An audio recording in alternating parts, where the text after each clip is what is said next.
ሰላም ውድና የተከበራችሁ የዚህ ቲቪ ቤተሰቦችን ቪዲዮ ላይክ፣ ሼር፣ ሰብስክራይብ አድርጉ። የምንወደው ኢሳም እንግዲህ ከኢክራም ጋር ኢሳምና ኢክራም እንደምንወደው ነው። ምን ገጠመው? ምን ከባድ አደጋ ገጥሞታል ማለት ነው። በጣም ያሳዝናል። የሰው ልጅ ስንባል እንዲህ ነን። ያስተላልፈው መልእክት እስኪ እንስማ። ምን አለ ኢሳም? የራስ ሰው ጠፍቶ ካላህ ጋር ብቻዬን ታመሜ የተነሳው አሁን እንዴት ነህ ለምትሉኝ በሁለትና በሶስት ወር መዳን የነበረበት ህመም መርገጥ ሆነ መራመድ ሳይኖርብኝ መኖር ስላለብኝ ብቻ ሐኪም ያለኝን ስላላደረኩ 1 አመት ቤት ተኝቻለሁ። ይህን የሚለው ተወዳጁ ቲክታከር ኢሳም ነው።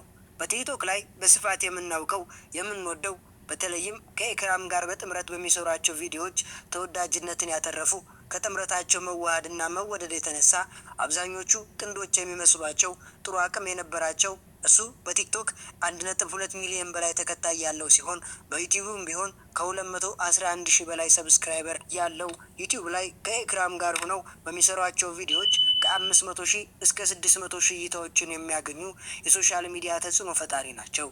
ታዲያ ከሰሞኑ ኢሳም በሶሻል ሚዲያ ላይ በሚያሳዝን መልኩ የአብዛኞቹን ተመልካቾችና አድናቂዎቹን ባሳዘነ መልኩ መልእክት አስተላልፏል። ይብላኝ ለበላኝ ሚሊዮን ፎሎወር አንድ ሰው ከዛ ሁሉ አጀባ የራስ ሰው ጠፍቶ ካላህ ጋር ብቻዬን ታመሜ የተነሳው አሁን እንዴት ነህ ለምትሉኝ በሁለትና በሶስት ወር መዳን የነበረበት ህመም መርገጥ ሆነ መራመድ ሳይኖርብኝ መኖር ስለነበረብኝ ብቻ ሐኪም ያለኝን ስላላደረኩ ለ1 አመት በትክክል እቤት አስተኝቶኛል። ማንም ላይ አልፈርድም።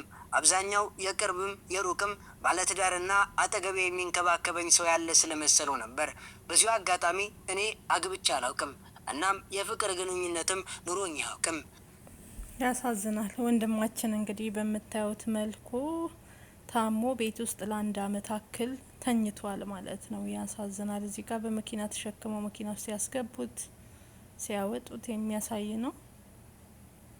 ፈጣሪ የማረህ ወንድማችን። በጣም ያሳዝናል። የሰው ልጅ አያችሁ ጤና ምን አክል እንደሆነ እና ከዚህ ሁሉ አጀባ እንግዲህ አንድ ሰው የት ነህ ወዴት ነህ ብሎ የጠየቀኝም የለም ሲል ተናግሯል ማለት ነው።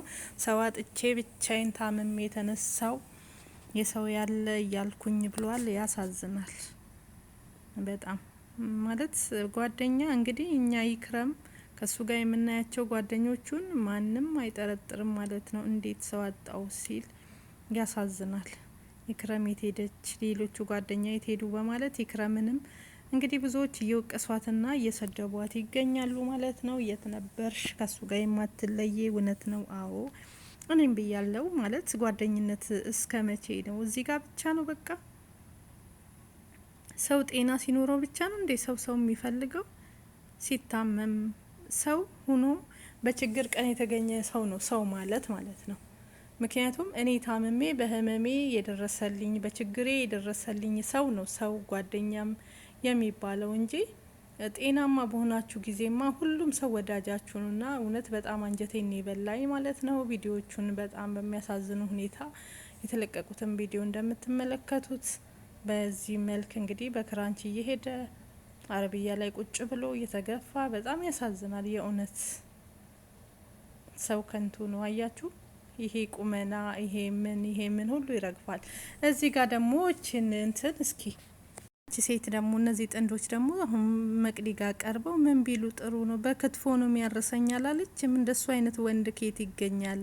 እንደው በክትፎ ነው የሚያረሰኛ ስትል በጣም ነው የተሳቀባት። መቅዲም አላገጠችባት ማለት ነው። አው ልክ ነሽ፣ ይሄ ውበትማ ዝም ብሎ አልመጣም፣ እውነትም በክትፎ ነው ያረሰሽ በማለት ሞድ ይዛባታለች። ምክንያቱም ደረቅ ዳቦ ይዞ ስታለቅስ ያየ ነው። እንደገና ህዝቡ እንግዲህ ከሕክምና ባለሙያ ጀምረው እስከ ህግ ባለሙያዎች ሀሳብ የሰጡበት ያነቡበት ጉዳይ ነበር ማለት ነው። በዛ ጉዳይ ላይ እንግዲህ እንዳያችሁት እንደሰማችሁት በጣም በሚያሳዝን ሁኔታ ከባድ ነው። ብቻ የእውነት ለመናገር ሰው ሲባል ከንቱ ነው በቃ። እና በክትፎ ነው የሚያረሰኝ ብላ እንግዲህ ህዝቡን ሸውዳለች። ያ ሁሉ ህዝብ እንዳነባበት ማለት ነው። እዚህ ጋም ፍትህ ማለት አለብን። ፍትህ ለአቢቲ፣ ፍትህ ለአቢቲ። ለዚህ ልጅ ባካችሁ ፍትህ በሉ፣ ፍትህ በሉ። ይህ ልጅ እንግዲህ እንደምታዩት በዚህ ሁኔታ ነው ህይወቱ ያለፈው። ሁላችሁም ፍትህ በሉ። ቪዲዮውን እያያችሁ ነው። አስክሬኑን ሲሸከሙ ሁሉን ነገር ሲያደርጉ እዚህ ጋር የሚያሳይ ነገር አለ። ይህ ወጣት አሟሟት ማለት ነው። እና ስለዚህ እባካችሁ ፍትህ እያላችሁ ፍትህ እንበሉላችንም ማለት ነው። ወንድማችን ኢሳም እንግዲህ እግዚአብሔር አምላክ ይማርህ እንላለን። ፈጣሪ ጤናህን ይመልስልህ ወንድማችን። ያሳዝናል። ሰው ስንባል ከንቱ ነን ማለት ነውና በአሁኑ ሰዓት ላይ ብዙ ከባባድ ነገር እያየን ነው ኢትዮጵያ ውስጥ ማለት ነው። እባካችሁ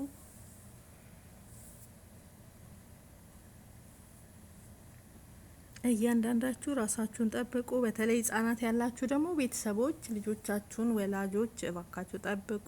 እንግዲህ የ7 አመቱ ወጣት ህጻን ማን የ7 አመቱ ታዳጊ ህጻን እንግዲህ በቦሌ አራብሳ ጠንቋይ ቤት እዛ ነው እንግዲህ ህይወቱ ሊያልፍ እየቻለው ማለት ነው። ልጁ ተሰርቆ ከቤት ሄደው እዛ ጠንቋዩ ቤት እንደሆነ መረጃ ወጥቷል። ቪዲዮ ሰርቻለሁ፣ እየገባችሁ ቪዲዮን እዩ ማለት ነው። 11 ህጻናት ናቸው ከቦሌ አራብሳ በዛች የሴት ጠንቋይ አለች ማለት ነው። በኦሮሚያ ልዩ ኃይል የምትጠበቅ ቦሌ አራብሳ ላይ እና ድምጽን ሁሉ ነገር አስገብቼላችኋለሁ። እባካችሁ እሱም ቪዲዮ ሂዳችሁላችሁም ሼር ላይክ አድርጉ። ምክንያቱም ብዙ ህጻናቶች እንዲድኑ ሰውን ማትረፍ እንችላለን እና ይሄን ድምጽ ሁላችሁም ሼር እንድታደርጉልኝ ይፈልጋለሁ ማለት ነው። እባካችሁ ሁላችንም ድምጽ እንሁን፣ ሁላችንም ፍትህ እንበል ማለት ነው። እንዲሁም ለዚህም ወንድማችን ፍትህ እንበል። እዚህ ጋር የምታዩት ቪዲዮ በአጠቃላይ ሰርቼበታለሁ፣ እየገባችሁ በሚያሳዝን ሁኔታ ማለት ነው። ስለዚህ ፍትህ ለሚባለው ፍትህ ለሚያስፈልገው ነገር ፍትህ ማለት አለብን። እያንዳንዳችን ድምጻችን እናሰማ። ስለ ኢሳም ስናወራ እንግዲህ ኢሳም ጓደኝነት እንዲህ ከሆነ ጥንቅር ብሎ ቢቀርስ በህመም ሰዓት በችግር ሰዓት ያልተገኘ ጓደኛ ምን ይሰራል? ምንስ ያደርጋል ማለት ነው። በጣም ነው የሚያሳዝንና ከባድ ነው። እግዚአብሔር ይማርህ እንግዲህ ፈጣሪ ጨምርሶ ይማርህ ወንድማችን ማለት ነው። እግዚአብሔር አምላክ ወደ ጤና ይመልስህ። በጣም ነው ያዘንኩት እኔ። ሰው ስንባል ከንቱ ነን። በቃ እቺ ናት የኛ ለማያችሁ አይደለ?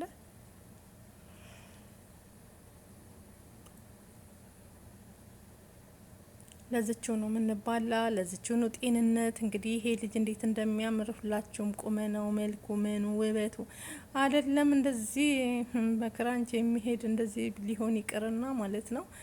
እውነት እንቅፋት የሚመታው እኮ አይመስለንም። ይሄ ነው እንግዲህ ትርፋችንን ተመልከቱልን ኢትዮጵያውያንና ሁላችንም ባለን ነገር ስንል መጀመሪያ ጤናማ ስንመስል እግዚአብሔር ይፈትነናል ማለት ነውና ተጠንቀቁ። እግዚአብሔር ይጠብቃችሁ። ጓደኝነትም ጤነኛም ይታመማል፣ የታመመም ይድናል። ዛሬ ላይ ግን ድኖ ጓደኞቹን ለመውቀስ በቅቷል ማለት ነው። ሂሳም ከልብ አዝነናል። ወንድማችን ፈጣሪ እንግዲህ ይማርህ፣ ወደ ድሮ ጤንነት ይመልስህ እግዚአብሔር አምላክ። ሁሉም እንግዲህ እየወረዱባት ነው ያለ። ይክረም እንግዲህ ቻዩ ማለት ነው። ይሄን ሳምንት ያው ባንቺ ነው የሚዘፈንብሽ ማለት ነው ዩቲዩብ ላይ። ሁሉም እንግዲህ ከቲክቶክ በየሚዲያው እሷን እያብጠለጠላት ይገኛል። የት ሂዳ ነው? ጓደኝነት እንዲ ነው ወይ? አብረው ሳይለያዩ የምናያቸው ዛሬ ምን ተገኘና ነው? እሱ ሲታመም እንዴት ትሸሻለች? የት ሂዳ ነው እያለ እንግዲህ ህዝቡ የእሷን ስም እየጠቀሰ እየወረደባት ነው ያለ። እውነት ነው። እንዲሁም ሚስት የለኝ ጓደኛ የለኝም ምን የለኝም ብሏል፣ ዘርዝሯል። በዚህ አጋጣሚ ደግሞ ሚስት ሆናለሁ የምትይ ለነገሩ ልጁ አይፈልግም፣ ቆርቧል ይመስለኛል። ሚስት አይፈልግም። ቢያገባ ይክረምን ያገባ ነበረ። ጓደኛም የለኝም ሚስትም የለኝም በዚህ አጋጣሚ ብሏልና እንግዲህ በተናገረው ላይ ማለት ነው ባል የምትፈልጉ ማለት ነው። ሂሳም አልተያዘም። ድንገት የወደዳችሁት ያፈቀራችሁት ካለ ያው ብዙ ሴቶች አሉ ብሎ ነበረ። ልጁ ምን እንደሆነ አይታወቅም። አንዳንዶቹ ስላልተገረዘ ነው ይላሉ። አንዳንዶቹ ደግሞ ያው የተለያየ ችግር እያሉት ይገኛሉ ማለት ነው። በጣም የሚያሳዝን ሁኔታና ልጁ ሴት አይፈልግም ግን አላገባውም ብሎ ደግሞ ሲል አታግባ የተባለ ይመስል እንደው ኮሜንት በጣም ነው የሚያስቀው ማለት ነው። ከምር በታመምም እንስቃለን። ፈጣሪ ሆይ እና እኔ አንዳንድ ኮሜንቶች ያይለውት ከዛን እና ምን ማለት ፈልገህ ነው? አንተ እኮ ሚስት አልፈልግም ብለህ ነው እንጂ ሴቶች አልፈልግም አላሉህም የሚል ኮሜንትም አለ። እንዲሁም ደግሞ ግማሾቹ አይ ስላልተገረዘ እኮ ነው ይላሉ። ግማሾቹ ደግሞ እንዴ እቃው እኮ አይሰራለትም። የምር ኮሜንት ላይ ወንዶች መሰሉኝ። ብቻ ይቅር አልናገርም ማለት ነው። ድንገት ትላልቅ ሰዎች እንኳን ብታዳምጡኝ እቺ ደግሞ እንዳትሉኝ ማለት ነው። እና ከምር ይቅርብኝ። በቃ እዚህ ጋር ላቁም። እግዚአብሔር ይማር ወንድማችንን፣ ፈጣሪ ይማረው። ለሞቱትም እግዚአብሔር አምላክ መጽናናት ያድልልን። ለሞተ ወንድማችን እህታችን ደግሞ እንግዲህ በክትፎን የታረስኩት ያለችው ማለት ነው። ህዝቡን ሁሉ እንደዛ አባልታ አቧጭቃ፣ እሱም ደግሞ ሞድ እየያዘ ያልሆነ ቪዲዮ እየሰራ ነው። በእኔ ዩቲዩበሮችና ቲክቶከሮች በእኔ እንጀራ በላችሁ፣ የእንጀራ ቼን ሰሙን ቀለብኳችሁ ደህና አርጌ እያለ የሚያስጠላ የሰዎችን ፎቶ እየለጠፈ እንግዲህ የሚያስጠላ ወሬ እያወራ ነው። ካያችሁትና ከሰማችሁት የሚደብር ነገር ማለት ነው። እነዚህን ሰዎች ሰሞኑን ቀለብኳቸው እኔን እየቦጨቁ በእኔ እንትን ተቀለቡ ምናምን እያለ እየተሳደበ ነው። የተለያዩ ወንዶችን፣ ሴቶችን ፎቶ ታዋቂዎችን ለጥፎ ሰርቷል ማለት ነው። ከዚህ ከመቅዲ ኢንተርቪው በኋላ ማለት ነው። እና ልጅቷ ተገዳ ነው ይሄን ነገር ያለችው። እውነቱ ግን የመጀመሪያው ዳቦ ላይ ያለው ነገር ነው እውነትና የምን ክትፎ ነው? ዱቄታም ነሽ አንቺ ራሱ። አንዳንድ ሴቶች እኮ ቅሌታሞች ናችሁ።